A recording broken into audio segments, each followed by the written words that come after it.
I love my sharks. And I start seeing them coming in with these hooks.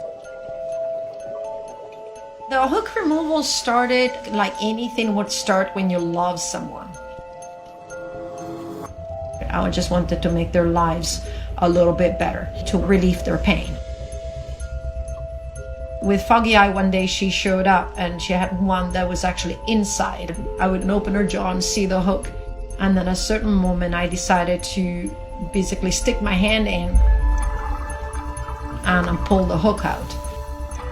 But then as soon as she came back, she allowed me to pet her. And from that day on, became a shark that would just show up on the dive. And all of a sudden I will feel a pressure on my hip. And I will turn around and she'll be like leaning into me, just stop swimming. This change of personality from before the hook and after the hook was very much a light bulb for me. When I remove the hooks, I feel happy, satisfied, and relieved. And then the other thing I notice is as I start removing hooks from my known sharks, other sharks will start showing up with hooks.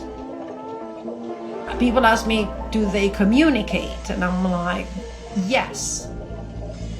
They're very accepting. Sharks in general in the world are very tolerant of our presence, entering their world. I wanted to pet a shark from the first moment I saw one. It took a year and some time before the transition between being a diver and then being a professional and then working with sharks and then finally having a shark in my lap. It's understanding that it's done on the shark's terms, not on mine.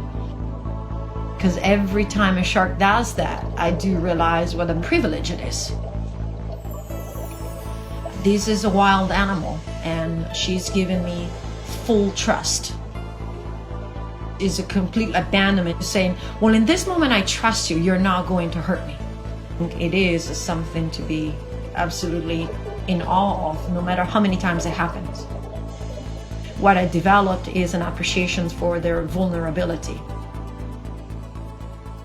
I've dedicated a lifetime, 26 years, and 25 of those have been spent in the water with sharks.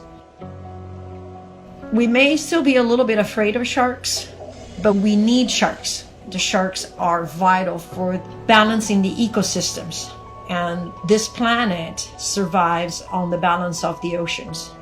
They have been affected by our fishing, by our coastal destruction, by our pollution. This is the box of hooks that I've removed through the years. Over 300. I think sharks are absolutely beautiful. I love how they sinuously swim through the water. Like my parents taught me, there are no monsters in the sea, only the one we make up in our heads.